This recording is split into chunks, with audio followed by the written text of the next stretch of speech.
Let start. आरो लगभग ये किताब खत्म होने आ रही है। अब आश्चर्यजनक तथ्य तो ये कि अपन लॉकडाउन में ऐसा भी कर सकते हैं कि पूरी पूरी किताब खत्म हो जाए और हो गई। उसमें थोड़ी आपकी तकलीफ मिली, थोड़ा मेरा जुनून मिला और काम हो गया, क्योंकि आपको बहुत तकलीफ होती है पढ़ने में। सबसे बड़ी प्रॉब्लम मतलब स्टूडेंट जिस चीज के लिए होते हैं, जिस काम के लिए होते हैं, सिर्फ उसी काम से उन्हें तकलीफ होती है, बाकी किसी भी काम को बहुत बखूबी वो कर लेते हैं। हाँ, तो अपना ये जो आज का पाठ है सैयद हैदर रजा, पाठ का नाम है आत्मा का ताप। आत्मा का ताप, इस शब्द को शुरू करें, इसके बारे में कुछ बोलूं इसके पहले कवि परिचय पढ़ना जरूरी है। तो कवि परिचय पढ़े बिना पता ही नहीं चलेगा कि ये आवाज किस खाली कुएं से आ रही है, क्योंकि लिखने वाले के बारे में थोड़ा बहुत तो जानना बहुत जरूरी है हमारे लिए। तो लेट स्टार्ट। सैयद हैदर रजा। जन्म और मरण में मुझे कभी भी इंटरेस्ट नहीं रहा। कौन कब पैदा हुआ कब मरा, ये सिर्फ गिनतियां हैं और जिंदगी गणित से नहीं चलती है, संख्याओं से नहीं चलती है। फिर भी कहने को 1922 में पैदा हुए, 2016 में मरे। काफी भगवान की दया से काफी लंबा जीवन प्राप्त किया। रजा ने चित्रकला की शिक्षा नागपुर स्कूल ऑफ आर्ट व sir J school of art Mumbai से प्राप्त की। भारत में अनेक प्रदर्शनियां आयोजित करने के बाद सन 1950 में वे फ्रांसीसी सरकार की छात्रवृत्ति में फ्रांस गए और अध्ययन किया। बहुत बड़े चित्रकार थे और गाए बगाए आपने बहुत सारे इनके चित्र देखे भी होंगे। वो अब अलग बात है कि आपको ये पता नहीं होगा कि वो सैयद हैदर रजा के चित्र रहे होंगे। आधुनिक भारतीय चित्रकला को जिन कलाकारों ने नया और आधुनिक मुहावरा दिया, उनमें सैयद हैदर रजा का नाम महत्वपूर्ण है। रजा सिर्फ इस वजह से कला की दुनिया में सम्मानी नहीं है, बल्कि जिन कलाकारों ने आधुनिक भारतीय कला को अंतर्राष्ट्रीय स्तर पर प्रतिष्ठित किया, उनमें हुसैन और सुजा के साथ रजा का नाम अगली पंक्ति में आता है। एक तो हुसैन, मकबूल हुसैन, दूसरा सुजा और तीसरा रजा। ये तीनों इन्होंने भारतीय चित्रकारिता, आधुनिक चित्रकारिता को एक उस शिखर पे पहुंचा दिया। कैसे क्या देखते हैं। उनमें हुसैन सबसे ज्यादा गुमक करते हैं, लेकिन उनका केंद्र भारत ही रहा। सुजा न्यूयॉर्क चले गए, रजा पेरिस में जाकर बस गए। इस तरह रजा की कला में भारतीय और पश्चिमी कला दृष्टियों का मेल हुआ। लंबे समय तक पश्चिम में रहने वहां की कला की बारीकियों से प्रभावित होने के बावजूद रजा ठेठ रूप से भारतीय कलाकार है। बिंदु उनकी कला रचना के केंद्र में है। उनकी कलाकृतियां बिंदु का रूपाकार है। ये बिंदु केवल रूपाकार ही नहीं, बल्कि भारतीय पारंपरिक भारतीय चिंतन का केंद्र बिंदु भी है। क्या यह भी गौरतलब है कि बिंदु की तरफ उनका झुकाव उनके स्कूली शिक्षक नंदलाल जरिया ने कराया था। देखिए जो हुसैन साहब तो घुमक कर रहे, पूरी दुनिया में घूमते रहे, पर केंद्र उनका रहा भारत।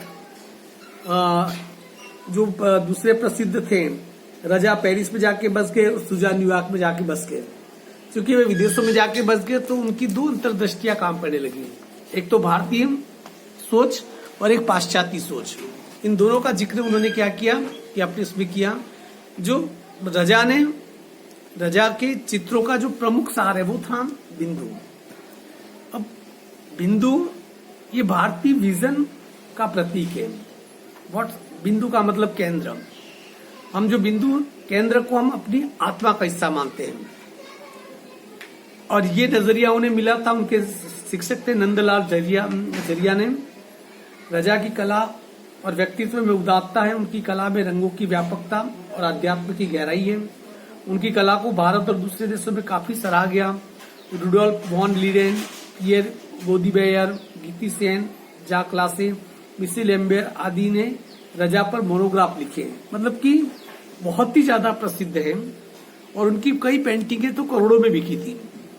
उनकी जो पेंटिंग होती है करोड़ों में बिकती है। यहाँ दिया गया पाठ सैयद हैदर रजा की आत्मकथात्मक पुस्तक आत्मा का ताप का एक अध्याय है। इसका अंग्रेजी से हिंदी अनुवाद मधु बी जोशी ने किया है, जहां रजा ने चित्रकला के क्षेत्र में अपने आरंभिक संघर्ष और सफलताओं के बारे में बताया है। एक कलाकार का जीवन संघर्ष, कला संघर्ष, उसकी सृजनात्मक बेचैनी, अपनी रचना में सर्वस्व जोग देने का उसका जुनून, ये सारी चीजें इसमें बहुत रोचक एवं सहज शैली में उभर कर आई है। देखिए इनकी आत्मा का ताप, ये इंग्लिश में लिखी हुई कविता है, जिससे उसका एक अंश यहाँ पर लिया है और अनुवाद किया है मधु बी जोशी ने। अब देखिए जो जितना तपता है वो उतना ही निखरता है। शरीर तप जाए तो निखार थोड़ा हल्का होता है, पर जब किसी की आत्मा तप जाए तो वो पूरी तरीके से निखर जाता है। देखिए, शरीर की सार संभाल बहुत नॉर्मल बात है, कोई भी कर लेता है। एक गाय भी होती है, उसके शरीर पे लगे हुए गोबर को अपनी जीभ से चाटकर साफ कर लेती है, पशु है फिर भी।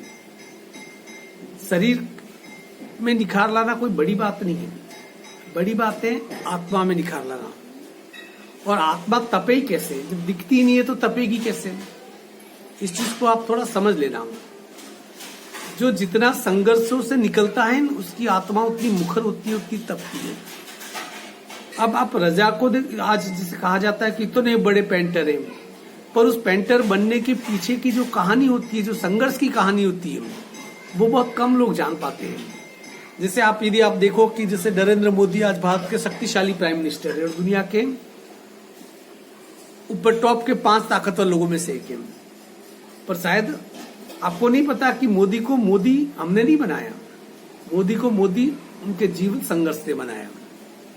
बहुत छोटे थे तब पिताजी की हेल्प करते थे, चाय की दुकान पे चाय ले जाकर रेल के डिब्बे में बेचा करते थे। फिर आरएसएस के साथ उनका संबंध जुड़ा और घर बार छोड़ दिया। घर वालों ने जल्दी शादी करा दी, अपनी बीवी को, अपने घर वर सबको छोड़ दिया। पूरे भारत में भटकते रहे एक झोला लेकर। उन्हें खुद को पता नहीं था कि भारत का शायद ही कोई ऐसी जगह होगी जहां वो नहीं हो गए होंगे। आध्यात्म की प्राप्ति के लिए हिमालय चले गए, कई सालों तक हिमालय रहे और उन सभी संघर्षों से आदमी तप के निकला है। और जो इतने संघर्षों से तप के निकलता है उसकी आत्मा निकल जाती है। यहाँ जो रजा है वो उसी संघर्ष से निकला है, क्योंकि उसने जीवन में जो पाया। क्योंकि देखिए, आपका निर्माण सिर्फ परिस्थितियां नहीं करती है, परिस्थितियों के सामने आपका रिएक्शन क्या होता है, वो रिएक्शन क्या करता है, आपके कैरेक्टर को डिफाइन करता है। यहाँ पर रजा के कैरेक्टर को डिफाइन करने के लिए ये पढ़ना पड़ेगा। और मैं आपको बताऊं कि आज आप जैसे रिलायंस का नाम सुनते हो, अनाप शनाप संपत्ति, करोड़ों खरबों सोच भी नहीं सकते।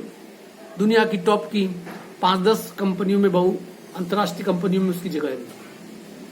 पर शायद आपको पता नहीं होगा कि मुकेश अंबानी के पिताजी धीरूभाई अंबानी, उन्होंने एक पेट्रोल पंप के ऊपर पेट्रोल भरने की जो नौकरी करते हैं, उस नौकरी से अपनी शुरुआत की थी।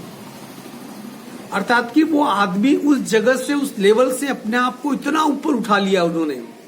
यदि आपको सफल होना है तो असफलता की कहानियां आपको पढ़नी पड़ेगी, क्योंकि धीरूभाई अंबानी भी सीधे सफल नहीं हुए। उनकी सफलता की उनकी संघर्ष, क्योंकि वो संघर्ष में इतने तपे थे, तब जाके आज उनके जो वारिस हैं दुनिया के टॉप मोस्ट पैसे वालों में से एक है। वो उनका जो खुद का घर है वो 6000 करोड़ का घर है। सिर्फ घर उनका, एक मकान 6000 करोड़ का हो सकता है, पर वो कर सकते हैं, उनको हक बनता है, क्योंकि उनके पूर्वजों ने उन्होंने इतना संघर्ष किया है। तो इसका मतलब ये है कि यदि हमें समझना है कि आज यदि रजा की पेंटिंग करोड़ों में बिकती है तो उसके पीछे उसके वो बचपन का संघर्ष रहा होगा, जिसमें कि उसकी आत्मा तपी। आत्मा का ताप वही है। मैं स्टार्ट करता हूं। नागपुर स्कूल की परीक्षा में मैं कक्षा में प्रथम आया। 10 में से 9 विषयों में मुझे विशेष योग्यता मिली। इससे मुझे बड़ी मदद मिली। पिताजी रिटायर हो चुके थे, अब मुझे नौकरी ढूंढनी थी। मैं गोदिया, महाराष्ट्र में स्थित एक गांव है, मैं गोदिया में ड्राइंग का अध्यापक बन गया। महीने भर में मुझे मुंबई में जे स्कूल ऑफ आर्ट में अध्ययन के लिए मध्य प्रांत की सरकारी छात्रवृत्ति मिली। देखिए, नागपुर स्कूल कौन सी क्लास थी ये पता नहीं। परीक्षा में प्रथम आया। 9 में से 8 विषय में डिस्ट्रक्शन मार्क्स मिले इसको। फिर वो, अब पिता रिटायरमेंट हो गए थे तो क्या करना था उन्हें, नौकरी ढूंढनी थी।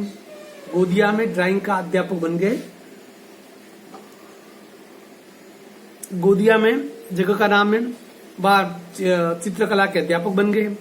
फिर उस समय प्रसिद्ध जे स्कूल ऑफ आर्ट, जहाँ चित्रकारी सिखाई जाती है, बहुत ही भारत के प्रसिद्ध स्कूलों में से एक है। वहां से उन्हें क्या किया कि छात्रवृत्ति मिली, ऑफर आया। यह सितंबर 1943 की बात है। मैंने अमरावती, ये भी महाराष्ट्र में ही है, अमरावती के गवर्नमेंट नॉर्मल स्कूल से त्यागपत्र दे दिया। जब तक मैं मुंबई पहुंचा तब तक जे स्कूल में दाखिला बंद हो चुका था। अब किस्मत खराब, उधर नौकरी से रिजाइन कर दिया, इधर वहां गया तो वहां रिश्वत बंद हो गया। दाखिला हो भी जाता तो उपस्थिति का प्रतिशत पूरा न हो पाता, छात्रवृत्ति वापस ले ली गई। सरकार ने मुझे अकोला में, ये भी महाराष्ट्र में ही है, अकोला में ड्राइंग अध्यापक की नौकरी देने की पेशकश की, क्योंकि JJ आर्ट में जाने का सपना टूट गया। जाते तो भी वहां पर हाजिरी पूरी नहीं होती तो परीक्षा नहीं दे पाते, नौकरी छूट गई। सरकार ने फिर अकोला में उन्हें नौकरी का प्रस्ताव रखा। मैंने तय किया कि लौटूंगा नहीं, मुंबई में अध्ययन करूंगा। मुझे शहर पसंद आया, वातावरण पसंद आया, गैलेरिया और शहरों में अपने मित्र पसंद आए, और अच्छी बात यह हुई कि मुझे एक्सप्रेस ब्लॉक स्टूडियो में डिजाइनर की नौकरी मिल गई। अब उसकी मनमाफिक नौकरी मुंबई में मिल गई। शहर भी पसंद आया, क्योंकि मुंबई जिंदा दिलों की नगरी है। वो शहर ऐसा है जो किसी को भी निराश नहीं करता है। मुंबई पसंद आ गया, वहीं रह गया, और एक स्टूडियो में डिजाइनर की नौकरी मिल गई। ये स्टूडियो फिरोज शाह मेहता रोड पर था। एक बार फिर कड़ी मेहनत का दौर चला। करीब साल भर में स्टूडियो के मालिक श्री जलील और मैनेजर श्री हुसैन ने मुझे मुख्य डिजाइनर बना दिया। एक साल में प्रमोशन हो गया, क्योंकि हाथ में हुनर था। सुबह 10 बजे से शाम 6 बजे तक मैं दफ्तर में काम करता। फिर मैं अध्ययन के लिए मोहन आर्ट क्लब जाता, और फिर जैकब सर्कल, जहाँ भाई के परिचित एक टैक्सी ड्राइवर ने मुझे रहने की जगह दे रखी थी। मतलब ये कि रजा का जीवन संघर्ष प्रारंभ हो चुका था। काम, फिर अध्ययन, फिर किसी दोस्त के वहां रहना, ये चीजें उनकी जिंदगी में क्या कर रही थी, चल रही थी। उसने कहा कि मैं तो टैक्सी रात को ही चलाता हूँ, तो तुम वहां सो सकते हो। और वो टैक्सी दिन में वो कोई और काम करता था, रात को टैक्सी चलाता था, जो उसका दोस्त था। इसलिए उसने कहा कि तुम मेरे यहाँ सो सकते हो। बहुत दिन में कमरे पर लौटता। ये छोटा सा कमरा जैकब सर्कल 7 रास्ता में पहली मंजिल पर था। एक रात जब 9:30 बजे मैं कमरे पर पहुंचा तो हमारे दरवाजे पर एक पुलिस वाला खड़ा था। उसने कहा कि तुम अंदर नहीं जा सकते, यहाँ हत्या की वारदात हुई है। वहां क्या हो गई थी, जिस कमरे में वो सोता था उस कमरे में हत्या की वारदात हुई। हम लोग कभी भी राजनीति या किसी भी तरह की संदिग्ध गतिविधियों में शामिल नहीं हुए थे। मेरी तो अकल गुम हो गई। मैं तुरंत पुलिस स्टेशन जाकर कमिश्नर से मिला। उन्हें बताया कि मैं एक विद्यार्थी हूँ, जैकब सर्कल में रहता हूँ, और मेरे कमरे के बाहर पुलिस वाला खड़ा है, मुझे अंदर नहीं जाने दे रहा है। उन्होंने बताया कि मेरे टैक्सी ड्राइवर मित्र रॉल्फ पर या मुझ पर शक नहीं है। रॉल्फ की टैक्सी में किसी ने एक सवारी की छुरा मारकर हत्या कर दी थी। अगले दिन मैंने जलील साहब को राम कहानी सुनाई तो उन्होंने मुझे आर्ट डिपार्टमेंट में कमरा दे दिया। अब अर्थात की जो वारदात जो हुई, चूंकि नाम के पीछे मुसलमान लगा हुआ था तो तकलीफ तो आती है, क्योंकि आज भी कहीं हम कहीं न कहीं मुसलमानों पे वो भरोसा नहीं कर पाते हैं, क्योंकि पिछले 70 सालों से चले आ रहे संघर्ष की कहानी अचानक इतनी खत्म नहीं हो सकती है। तो वो भी एक शक के दायरे में थे, पर जब बाद में पता चला कि उनका कोई रोल नहीं था, तो वहां पर फिर बाद में बात करने पर, जलील साहब से बात करने पर, उन्हें आर्ट डिपार्टमेंट में रहने के लिए कमरा दे दिया गया। मैं फर्श पर सोता। वे मुझे रात 11 बजे तक गलियों के चित्र या तरह तरह के स्केच बनाते देखते हैं। कभी वे कहते कि तुम बहुत देर तक काम करते रह गए, अब सो जाओ। कुछ महीने बाद उन्होंने मुझे एक शानदार ठिकाना देने की पेशकश की। उनके चचेरे भाई के 6ठी मंजिल के फ्लैट का एक कमरा, उसमें 2 पलंग पड़े थे। उनकी योजना यह थी कि अगर मैं उनके यहाँ काम करता रहा तो मुझे कला विभाग का प्रमुख बना दिया जाए। अर्थात की हुनर था और वो जुनून था। देर रात तक काम वो करता रहता था। मैं जैकब सर्कल का 7 रास्ते वाला घर, उसका गलीज वातावरण छोड़कर नए ठिकाने पर आ गया, एक फ्लैट में चला गया और पूरी तरह अपने काम में डूब गया। इसका परिणाम यह हुआ कि 4 बरस में 1948 में बॉम्बे आर्ट सोसाइटी का स्वर्ण पदक मुझे मिला। जो कलाकारी का जो स्वर्ण पदक है, पहला इनाम उन्हें मिला। 2 बरस बाद मुझे फ्रांस सरकार की छात्रवृत्ति मिल गई। फ्रांस सरकार ने बुलावा भेजा अध्ययन के लिए। मैंने खुद को याद दिलाया, भगवान के घर देर है अंधेर नहीं। मेरे पहले 2 चित्र नवंबर 1943 में आर्ट सोसाइटी ऑफ इंडिया की प्रदर्शनी में प्रदर्शित हुए। उद्घाटन में मुझे आमंत्रित नहीं किया गया क्योंकि मैं जाना माना नाम नहीं था। चित्र तो प्रदर्शित हुए, पर जो उद्घाटन समारोह हुआ उसमें रजा को बुलाया नहीं गया था, क्योंकि बहुत जाना माना नाम नहीं था, अभी प्रसिद्ध हुए नहीं थे। अगले दिन मैंने द टाइम्स ऑफ इंडिया में प्रदर्शनी की समीक्षा पढ़ी। कला समीक्षक रुडोल्फ वॉन लेडन ने मेरे चित्रों की काफी तारीफ की थी।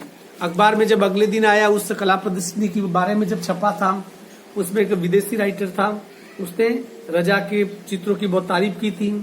उसका पहला वाक्य मुझे आज भी याद है, इनमें से कई चित्र पहले भी प्रदर्शित हो चुके हैं और नयों में कोई नई प्रतिभा नहीं दिखी। हाँ, एच.एस. रजा के नाम के छात्र के एक दो जल रंग लुभावने हुए, उनमें संयोजन और रंगों के दक्ष प्रयोग की जबरदस्त समझदारी दिखती है। उस विदेशी समीक्षक ने क्या लिखा, कुछ चित्र तो पहले भी गैलरियों में लग चुके हैं, नयों में कोई दम नहीं है, पर उनमें एक व्यक्ति है एच.एस. रजा, उसके चित्रों में जो कलाकारी है वो अद्भुत है। मतलब उस एक व्यक्ति की तारीफ की थी। दोनों चित्र 40-40 रुपए में बिक गए, और उस समय 40 रुपए में 1950 के आसपास, इसका मतलब वो उसकी कीमत 5 लाख रुपया रही होगी, आज के हिसाब से बिक गए।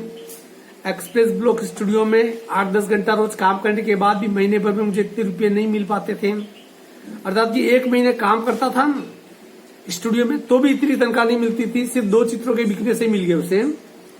वेनिस अकादमी के प्रोफेसर वाल्टर लैंगहैमर से भेंट हुई थी। उन्होंने जर्मन उच्चारण वाली अंग्रेजी में कहा, I love your stuff mister Razza.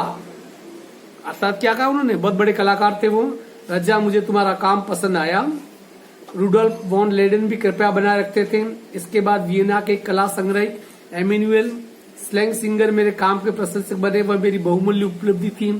अर्थात की रजा की जो उपलब्धियां थी, जो उसकी शोहरत थी, अब सीमाओं को पार कर रही थी, भारत की सीमाओं को पार कर रही थी।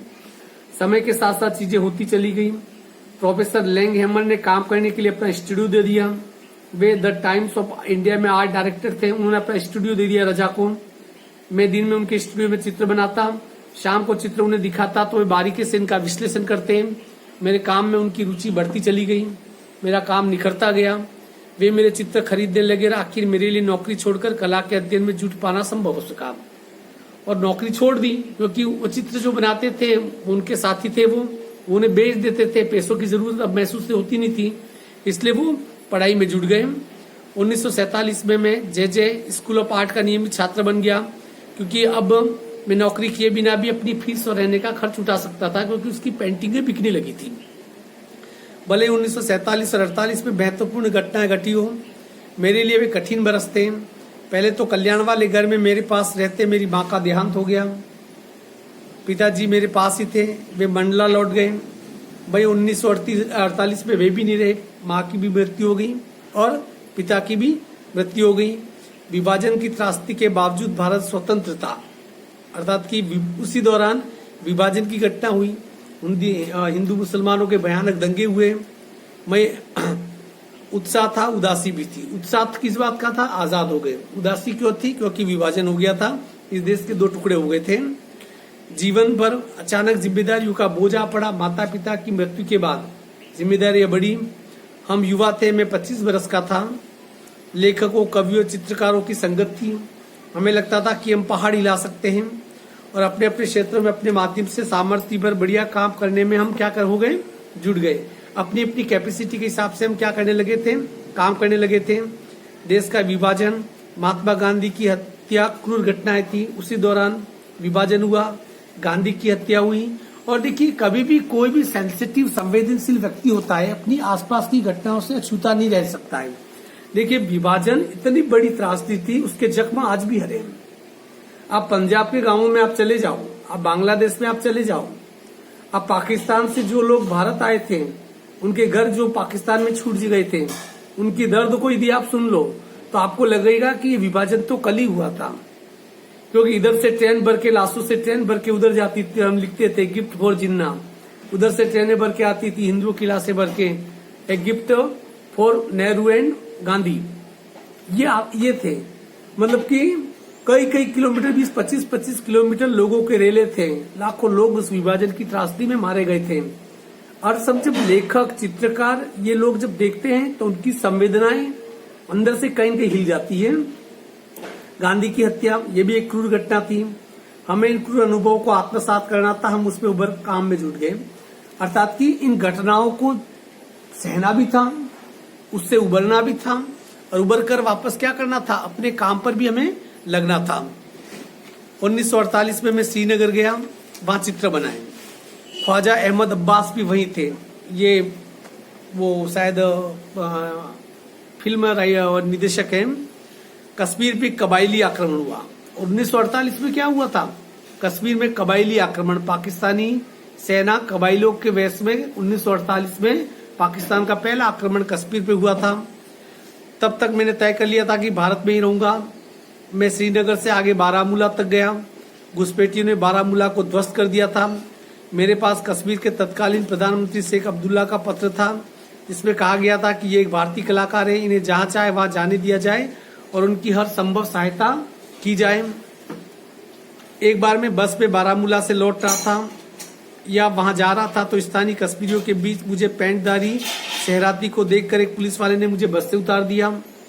मैं उसके साथ चल दिया। उससे पूछा कहाँ से आए हो, नाम क्या है। मैंने बता दिया कि मैं रजा हूँ, मुंबई से आया हूँ। शेख साहब की चिट्ठी उसे दिखाई। उसने सलाम ठोका, परेशानी के लिए माफी मांगते हुए चला गया। मतलब कश्मीरियों के बीच में पैंट शर्ट में जब रजा बैठे हुए थे तो वहां के किसी पुलिस वाले ने उसे उतार दिया, क्योंकि शक की नजर से देखे। जब नाम पूछा क्या रजा, तो ज्यादा शक हो गया। पर जब वहां के जो शेख अब्दुल्ला, जो अभी जो अब्दुल्ला जिंदा है, उसका बाप था उस समय वहां का मुख्यमंत्री, उसको जब उसकी लिखी चिट्ठी बताई कि भाई ये कलाकार है, जहां जाए जाने दो, तो उस पुलिस वाले ने सलाम ठोका और अपनी गलती के लिए माफी मांगी। श्रीनगर की इसी यात्रा में मेरी भेंट प्रख्यात फ्रेंच फोटोग्राफर हेनरी कार्टिये ब्रेसा से हुई। ये फोटोग्राफर है फ्रांस का, उससे हुई। मेरे चित्र देखने के बाद उन्होंने जो टिप्पणी की वो मेरे लिए बहुत महत्वपूर्ण रही। उन्होंने कहा, और उससे प्रसिद्ध फोटोग्राफर की टिप्पणी क्या थी उनके फोटो के ऊपर, तुम प्रतिभाशाली हो, लेकिन प्रतिभाशाली युवा चित्रकारों को लेकर मैं संदेहशील हूं। तुम्हारे चित्रों में रंग है, भावना है, लेकिन रचना नहीं। तुम्हें मालूम होना चाहिए कि चित्र इमारत की तरह ही बनाया जाता है, आधार, नींव, दीवारें, बीम, छत, तब जाके वह टिकता है। मैं कहूंगा तुम सेजा का काम ध्यान से देखो। क्या कहा? तुम्हारे चित्रों में रंग है, तुम्हारे चित्रों में प्रतिभा है, भावना है, लेकिन रचना नहीं है, क्रिएटिविटी। एक चित्र बनता है कैसे? एक मकान की तरह। सबसे पहले बुनियाद, नींव होती है, फिर सीमेंट पत्थर से उसे चिनते हैं, फिर छत ढकते हैं, फिर उसे डेकोरेशन करते हैं। इसलिए उसने कहा कि तुम एक बार सेजा, एक बहुत बड़ा चित्रकार है, तुम उसके चित्रों को देखो। इन टिप्पणियों का मुझ पर गहरा प्रभाव पड़ा। बम्बई लौटकर मैंने फ्रेंच सीखने के लिए अलियांस फ्रांस में दाखिला ले लिया, फ्रांस भाषा सीखने के लिए। फ्रेंच पेंटिंग में मेरी खासी रुचि थी, लेकिन मैं समझना चाहता था कि चित्र में रचना या बनावट वास्तव में होती क्या है। अर्थात कि चित्र तो उकेरा जाता है और रचना तो शब्दों की होती है, तो चित्र में रचना कैसे हो। देखिए, एक चित्र होता है, आपको किसी चीज को समझाने के लिए 1000 पेज जो लिखने पड़ते हैं, एक चित्र सिर्फ क्या करता है, एक झलक में वो 1000 पेज बता देता है आपको। चित्र में इसमें कितना बड़ा फर्क होता है, क्योंकि चित्र को हम पढ़ते नहीं है, पर हमारी आंखें क्या होती है, उस चित्रों को आत्मसात कर लेती है। अर्थात कि 1000 पेज जो बातें, 1000 पेजों में जो बातें हम समझा नहीं सकते लोगों को, एक चित्र वो सब कुछ एक झटके में, एक सेकंड के 100 हिस्से में समझा देता है। ये तभी हो सकता है जब चित्र में क्रिएटिविटी हो। आप तो ये कोई मतलब नहीं हुआ। आप नया क्या सोच पाते हैं? आपने एक वृक्ष का चित्र बना दिया, क्या फर्क पड़ता है? हजारों लोगों ने बनाए, करोड़ों ने बनाए। आप चांद सितारे बना रहे हो, आप कुछ भी बना रहे हो, आप आपका चित्र बना रहे हो। This is not A creativity. Creativity का मतलब ये होता है कि जो पहले कभी किसी ने नहीं सोचा, और आप सोच के कोई मौलिक चित्र बनाओ। बहुत मुश्किल है मौलिक चित्र बनाना, तो जो मौलिक चित्र बना लेता है, रचना वो होती है। आगे कह रहा है, 1950 में एक गंभीर वार्तालाप के दौरान फ्रेंच दूतावास के सांस्कृतिक सचिव ने मुझसे पूछा, तुम फ्रांस जाकर कला का अध्ययन क्यों करना चाहते हो? मैंने आत्मविश्वास से उत्तर दिया, फ्रेंच कलाकारों का चित्रण पर अधिकार है, फ्रेंच पेंटिंग मुझे अच्छी लगती है। जब किसी ने पूछा कि तुम फ्रांस में जाके सीखना क्यों चाहते हो, तब उसने जवाब दिया कि फ्रेंच कलाकारों का चित्रण पर अधिकार है। सबसे बड़े जो पेंटर हुए वो कहाँ के हुए? फ्रांस के हुए। और जब उसे पूछा गया कि तुम्हारा पसंदीदा कलाकार कौन है, तो उसने जवाब दिया सेजा, वॉन गोग, गोगा और पिकासो। पिकासो बहुत प्रसिद्ध ये चित्रकार है। मातिस, सागाल, ब्रॉक, ये नाम लिए। पिकासो के काम के बारे में तुम्हारा क्या विचार है? जब पूछा पिकासो की पेंटिंग के बारे में क्या सोचते हो, पिकासो की किसी पेंटिंग को समझने के लिए हम कम से कम हमें 2 से 3 जन्म लेने पड़ते हैं। पिकासो की पेंटिंग करोड़ों में जाती है। उनकी पेंटिंग 50 करोड़ 100 करोड़ में, कागज, इतना कागज का एक टुकड़ा जिसके ऊपर कुछ रंग, उससे ये लगता है कि जिसे फेंक दिए हो, पर वो फेंके हुए रंग नहीं होते। बहुत बड़ी क्रिएटिविटी होती है। और पिकासो के चित्र को समझना बहुत ही मुश्किल होता है, क्योंकि इस चित्र का एक छोर पकड़ने की कोशिश करे तो दूसरा छोर हाथ से छूट जाता है। समग्र चित्र को समझना मुश्किल है। जब उसे पूछा कि पिकासो के बारे में तुम क्या जानते हो, जवाब मिला, मैंने कहा पिकासो का हर दौर महत्वपूर्ण है क्योंकि पिकासो जीनियस है। अर्थात कि पिकासो का कोई दौर नहीं है, दौर है तो भी हर दौर महत्वपूर्ण है। अर्थात कि उन्होंने बचपन से लगाकर अपने उम्र के अंतिम मोड़ तक जो पेंटिंग की, हर दौर को उन्होंने जिया, अलग अलग दौर में अलग अलग दौर की पेंटिंग की, क्योंकि पिकासो अपने आप पे जीनियस है। वह इतने खुश हुए कि मुझे 1 के बजाय 2 बरस के लिए छात्रवृत्ति मिली। जब किसी फ्रांस के लोग उन्हें छात्रवृत्ति दे रहे थे, जब पिकासो के बारे में पूछा तो उसे जब ये जवाब मिला तो कितने साल की छात्रवृत्ति दी, 2 साल की छात्रवृत्ति। मैं सितंबर में फ्रांस के लिए निकला और 2 अक्टूबर 1950 को मार्सेई पहुंचा। यूं पेरिस में मेरा जीवन प्रारंभ हुआ। बॉम्बे में रहते एक ऊर्जा थी, काम करने की इच्छा थी, आत्मा को चढ़ा ये ताप लोगों को दिखाई देता था, अपने यहाँ जबरदस्त उदारता थी। कोई काम करने का इच्छुक हो तो लोग सहायता को तैयार रहते थे। बॉम्बे में ऊर्जा थी, आत्मा का ताप निकल रहा था। और बॉम्बे की एक विशेषता है कि कोई व्यक्ति काम करना चाहे तो वे लोग बहुत ही आसपास के लोग सहयोग करते हैं। मैं अपने कुटुंब के युवा लोगों से कहता रहता हूं कि तुम्हें सब कुछ मिल सकता है, बस तुम्हें मेहनत करनी होगी। चित्रकला व्यवसाय नहीं, अंतरात्मा की पुकार है। The painting is not a business, it is the call of your soul. ये तुम्हारी क्या है? आत्मा की पुकार है। यहाँ से चित्र तुली से नहीं बनता है, ब्रश से नहीं बनता है, रंगों से नहीं बनता है। इट बॉर्न फ्रॉम सोल, ये अपनी आत्मा से बनता है। इसलिए क्या कहा कि चित्र आत्मा से बनता है और आप मेहनत करना चाहो तो सब कुछ संभव है। उसे अपना सर्वस्व देकर ही कुछ ठोस परिणाम मिल पाते हैं। केवल जहरा जाफरी को कार्य करने की इसी लगन मिली। वह पूरे समर्पण से दमोह शहर के आसपास के ग्रामीणों के साथ काम करती है। कल मैंने उन्हें फोन किया जानने के लिए कि दमोह में क्या कर रही है। उन्हें बड़ी खुशी हुई कि मुझे सूर्य प्रकाश, उस ग्रामीण स्त्री का पति जो अपने पति का नाम नहीं ले रही थी, का किस्सा याद आया। मैंने दृष्टा से उन्हें बताया कि बिन मांगे मोती मिले, मांगे मिले न भीख। ये किसी संस्मरण के बारे में बता रहा है। हालांकि ये अधूरा संस्मरण है क्योंकि इसके कुछ छोट छूट रहे, इसलिए समझ में नहीं आएगा। वो रजा कह रहे कि बिन मांगे मोती मिले, मांगे मिले न भीख। कई बार ऐसा होता है कि देखिए मांगने पर भीख भी नहीं मिलती है, बिना मांगे मोती मिल जाता है। क्योंकि मांगना ही अपने आप में याचक होना ही बहुत खराब है। मेरे मन में शायद युवा मित्रों को यह संदेश देने की कामना है कि कुछ घटने के इंतजार में हाथ पर हाथ धरे न बैठे रहो, खुद कुछ करो। आप ये सोचोगे कि ये हो जाएगा, वो हो जाएगा, और आप इंतजार करते रहते हो कि ये अच्छा हो जाएगा, वो अच्छा हो जाएगा, कभी नहीं होता है। हाथ पर हाथ धरे बैठे मत रहो, खोलो, अपनी आत्मा का ताप निकलने दो, मेहनत करो। और काम यदि कोई करना है तो ये मत सोचो कि सफल होगा या असफल होगा। सफल असफल तो तब होगा जब आप करने बैठोगे। और आप यदि कर नहीं सकते हैं और सिर्फ सोच के बैठोगे ऐसा होगा वैसा होगा, तो आपकी सबसे बड़ी गलतफहमी होगी। जरा देखिए, अच्छे खासे संपन्न परिवारों के बच्चे काम नहीं कर रहे जबकि उनमें तमाम संभावनाएं और यह हम बेचैनी से भरे काम किए जाते हैं। देखिए, जिसके पास सब कुछ है वो कुछ काम नहीं करना चाहता है तो वो रुक जाएगा, वो आगे नहीं बढ़ पाएगा। कई बार ये होता है कुछ लोगों के पास कुछ भी नहीं होता है खोने के लिए, तो बस वो अपने पूरा जीवन, पूरी ताकत, पूरी ऊर्जा लगा देते हैं किसी काम में, और सफल वही लोग होते हैं। मैं बुखार से छटपटाता सा अपनी आत्मा, अपने चित्त को संतप्त किए रहता हूँ। मैं कुछ ऐसी बातें कर रहा हूँ जिसमें खामी लगती है। यह बहुत गजब की बात नहीं है, लेकिन मुझ में काम करने का संकल्प है। आगे जो लेखक कहता है, रजा कहता है, भगवत गीता कहती है जीवन में जो कुछ है तनाव के कारण है। आपको क्या लगता है, टेंशन इज बैड थिंग? तनाव कोई बुरी चीज है? गलतफहमी है। यदि तनाव नहीं हो तो जीवन भी नहीं होगा। जीवन में जो सब कुछ भागा दौड़ी है वो तनाव की है। आप पढ़ने का तनाव लेते हो, अब तनाव नहीं लोगे तो परसेंटेज नहीं बनेगा। चिंता रहती है, टेंशन रहती है। ये जीवन में जो तनाव है, जो कुछ भी, वो किसके कारण से? तनाव के कारण, क्योंकि तनाव आपको संतुष्ट नहीं होने देता है। तो आगे कह रहा है, बचपन जीवन का पहला चरण एक जागृति है, लेकिन मेरे जीवन का बम्बई वाला दौर भी जागृति का ही चरण था। देखिए, जिंदगी में 2 चरण आते हैं। तो बचपन के दौर को कहते जागना, उठ खड़े होना। ये कह रहा है कि मैं उठ खड़ा हुआ बचपन में, पर जब मैं जवानी में मुंबई जब पहुंचा तो मुंबई में फिर मेरा वो दौर शुरू हुआ, क्योंकि मुंबई जिंदा दिलों की नगरी है। मुझे आजीविका कमानी थी। मैं कहूंगा कि पैसा कमाना महत्वपूर्ण होता है, वैसे अंततः ये महत्वपूर्ण नहीं होता है। पैसा कमाना महत्वपूर्ण है, पर सिर्फ यही महत्वपूर्ण है ये कोई जरूरी नहीं है, क्योंकि पैसों की आगे भी एक दुनिया रहती है, और उस एक ऐसी दुनिया जहां पैसा कोई काम नहीं आता है, क्योंकि कफन के जेब होती नहीं है। उत्तरदायित्व होते हैं, किराया देना होता है, फीस देनी होती है, अध्ययन करना होता है, काम करना होता है। कुल मिलाकर स्थिति खासी जटिल थी।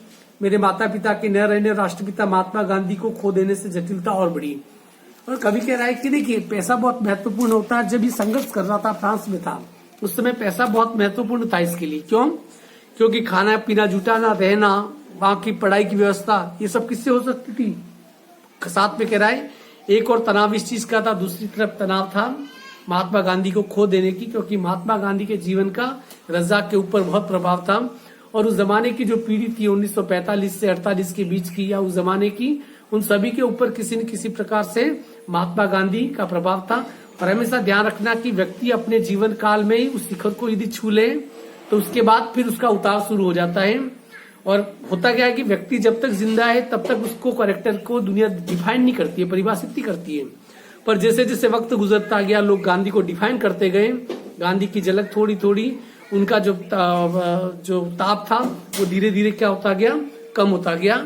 मतलब ये है कि रजा, इसकी कुछ किताबें और भी है उसके बहुत सारी। यदि आपको लगता है कि रजा को आपको समझना है तो मैं इस रजा की कुछ फोटो, इसके वीडियो बनाकर मैं ये जो लेसन डालूंगा अभी, ये इसका वीडियो बनाऊंगा, तो उसके अंदर रजा की कुछ फोटो भी साथ में डाल दूंगा, ताकि इस रजा को समझने के पहले उन चित्रों को जरूर देख लेना पॉज करके। उस वीडियो में 10-15 चित्र डाल दूंगा, उसका एक क्लिपिंग बना दूंगा 1 मिनट की, ताकि देखिए किसी पार्ट को पढ़ना है, क्योंकि भले रजा के बारे में कोई कितना ही बताए, मैं जो बोल रहा हूं उससे ज्यादा आप चंद चित्रों को यदि देख लोगे तो आपका काम बहुत क्या हो जाएगा, आसान हो जाएगा। तब शायद आप इस रजा के साथ क्या कर सको, इंसाफ कर सको।